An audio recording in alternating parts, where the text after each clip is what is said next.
అందరికీ నమస్కారం అండి. Welcome to అత్తమ్మస్ kitchen.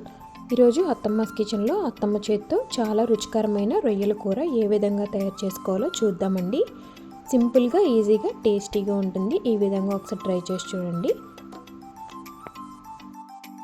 ముందుగా రొయ్యలను ఉప్పు, నిమ్మరసం వేసుకుని శుభ్రంగా కడిగి పెట్టుకోవాలి.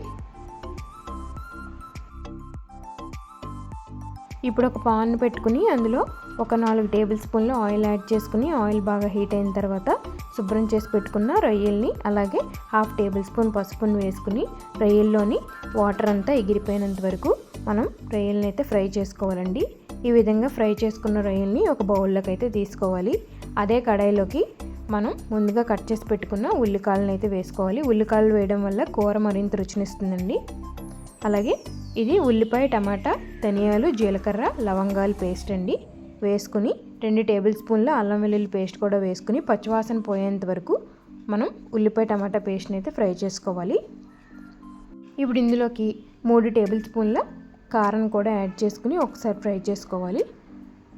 అలాగే మనం ఇందులో ముందుగా ఫ్రై చేసి పెట్టుకున్న రొయ్యలు ఏవైతే ఉన్నాయో అవి వేసుకుని ఒకసారి మూత పెట్టుకుని మగ్గించుకోవాలి.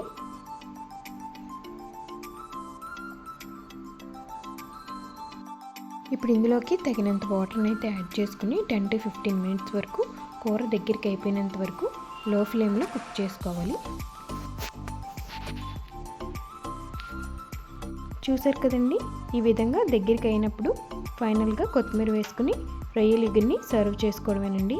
ఈ రొయ్యల ఇగురిని వేడివేడి రైస్లోకి సర్వ్ చేసుకుంటే చాలా అంటే చాలా టేస్టీగా ఉంటుంది.